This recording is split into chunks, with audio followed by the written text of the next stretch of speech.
জমিয়ে ঠান্ডা পড়েছে কি বলো বন্ধুরা। আর এই ঠান্ডা পড়লেই মনে হয় নানান কিছু ভাজাভুজি করে খাই আর তার সঙ্গে ঘুরে বেড়াই। তো কোথায় কোথায় ঘুরতে গেছিলাম পৌষকালী পুজোতে সেটাই তোমাদের সঙ্গে দেখাবো। আর তার আগে দেখিয়ে দিই, এই দেখো কি সুন্দর গরম গরম খড়মড়ে একদম বাঁধাকপির পকোড়া বানিয়ে খেলাম। ওফ, যা লাগছিল না, মারাত্মক। ও বন্ধুরা, আমি কাকলি, আশা করি তোমরা সকলে খুব ভালো আছো। তো চলো আজ পৌষকালী পুজো কোথায় দেখতে গেছিলাম সেটাই তোমাদের সঙ্গে শেয়ার করব। আমাদের চিত্তরঞ্জন শহরে একটা মন্দির আছে, শিমজুরি কালীবাড়ি, সেখানেই গেছিলাম।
এতক্ষণ তোমরা দেখছিলে শিমজুরি কালীবাড়িতে মা ত্রিপুরেশ্বরী মায়ের পুজো হচ্ছে।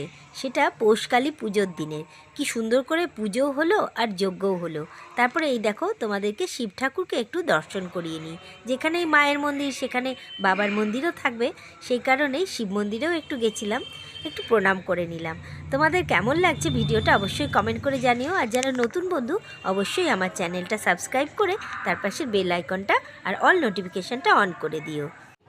এরপর সন্ধেবেলায় চলে গিয়েছিলাম একটা ক্লাবের পৌষকালী পুজোয়। এটা 39 নম্বর রাস্তার মোড়টাতেই ঠিক পুজোটা হয়। আর এই ক্লাবের নাম হলো রেনবো ফাউন্ডেশন। তো এই ক্লাব কিন্তু প্রতি বছর খুব সুন্দর করে এখানে পৌষকালী পুজোর আয়োজন করে। তো আমরাও প্রত্যেক বছরই এইখানে যাই এবং পুজোও দিই। তো সেখানে পৌঁছে গেছিলাম। তো দেখো এখানে কিন্তু মায়ের মূর্তিটা অসাধারণ সুন্দর করে, খুবই ভালো লাগছিল। সন্ধেবেলায় পৌঁছে গেছি আর এখানে মাকে জাস্ট টেনে রাখা হয়েছে, তখনও মালা পরানো হয়নি। তারপরে কিন্তু মালা টালা সমস্ত পরিয়ে দিয়ে পুজো শুরু হবে। তো আমরা কিছুক্ষণ ওখানে থাকলাম, তারপরে একটুখানি দেখে তারপরে আমরা ঘরে ফিরে এসেছিলাম। তো এবার তোমাদেরকে দেখাই প্যান্ডেলটা কীরকম সুন্দর করে কারুকাজ করে করা হয়েছে। তো যাই হোক, এই পুজোটা কিন্তু 3 দিন ধরে এখানে থাকে। তো দেখো অনেক মহিলারাই এসছে আর পড়েছেও সেমনি জাঁকিয়ে ঠান্ডা। তো বন্ধুরা, তোমাদের এই পৌষকালী পুজোর এই ছোট্ট ভিডিওটা যদি ভালো লেগে থাকে তাহলে অবশ্যই ভিডিওটা দেখে একটা লাইক করে দিও।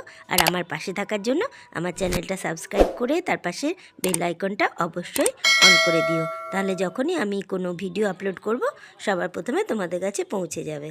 তো আজকে এ পর্যন্তই পৌষকালী পুজো তোমাদেরকে দেখিয়ে দিলাম। এরপরে নিয়ে আসবো আরও নানান ধরনের নতুন নতুন ভিডিও, তার জন্য অপেক্ষা করো। ঠিক আছে, আজ তবে আসি। সবাই ভালো থেকো, সুস্থ থেকো, টাটা।